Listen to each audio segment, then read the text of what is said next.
Gentlemen, the guy you see in this video right now has been through some shit. And I'm pretty sure the guy who's watching this video right now has also been through their own form of trials and tribulations.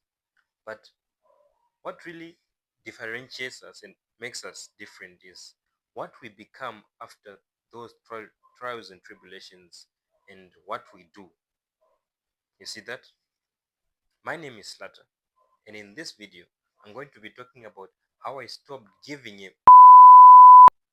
about, you know, a lot of shit. And if you like how that sounds, just stick around and hit the like button. So, gentlemen, I remember early on during my early days of high school, man. You know, you're from primary school and you're getting into this new environment, new kids, new faces, trying to fit in. There is that aspect of, trying to go with the flow, trying to make everyone happy, being a people pleaser, that kind of thing. I really fell into a trap of trying to, please people, and I really cared what about everything, man.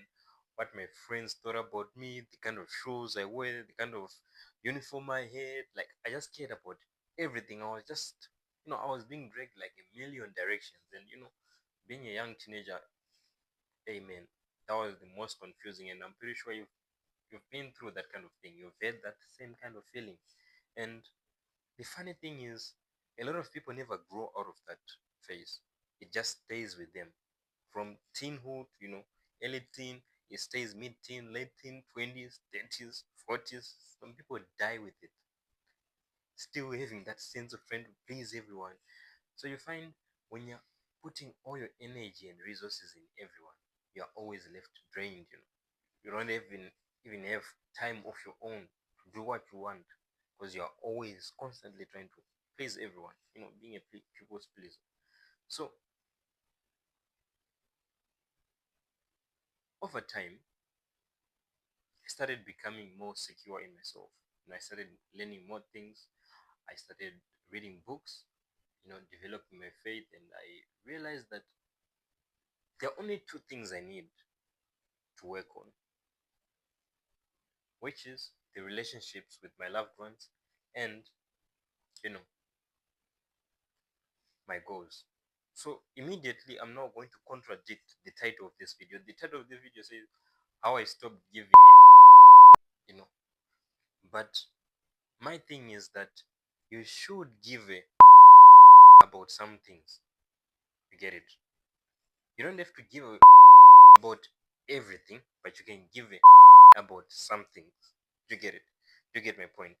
So the things that you have to give a about are just simply your loved ones and your goals.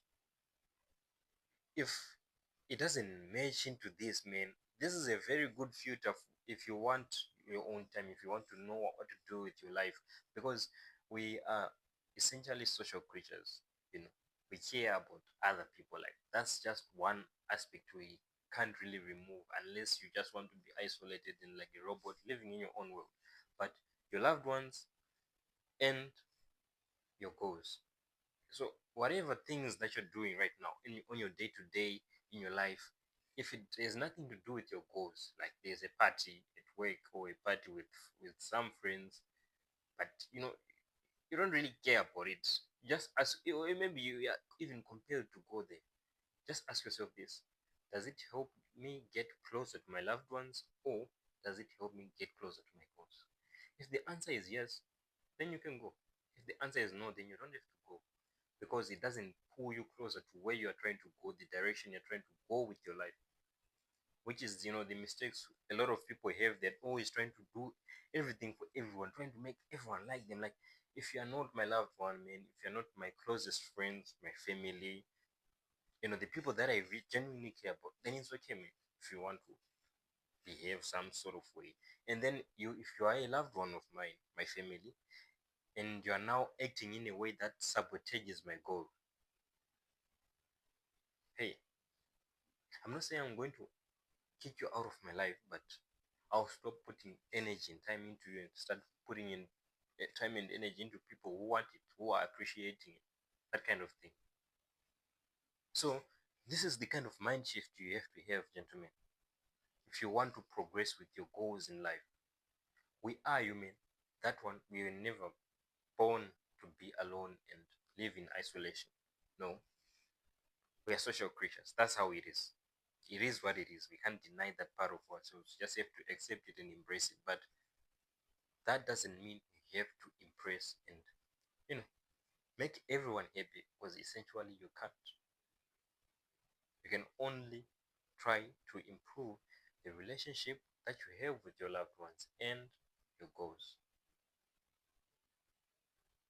If you enjoy what I'm saying, or if you resonate with what I'm saying, come on, hit the subscribe button, man, and join the other side, man, where every day is a chance to become a better man. I've really had this thought for a while.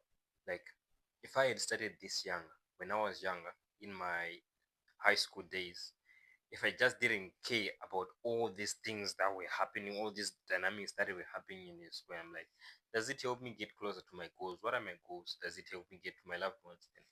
Then it doesn't matter. You just don't give it about it. You just go on with your life because you know what you want. You know, you're purposeful about it. But if you don't have goals, and you're not trying to nurture the relationship with your loved ones, you're just going to, you know, aim, like go aimlessly. Like you're not going to have, you're just going to be like a boat with a rudder but no direction.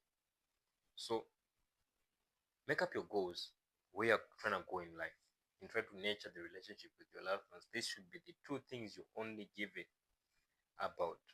The rest, no. This was the video of the day, gentlemen. I hope I see you next time on my next video. My name is Mslater, out.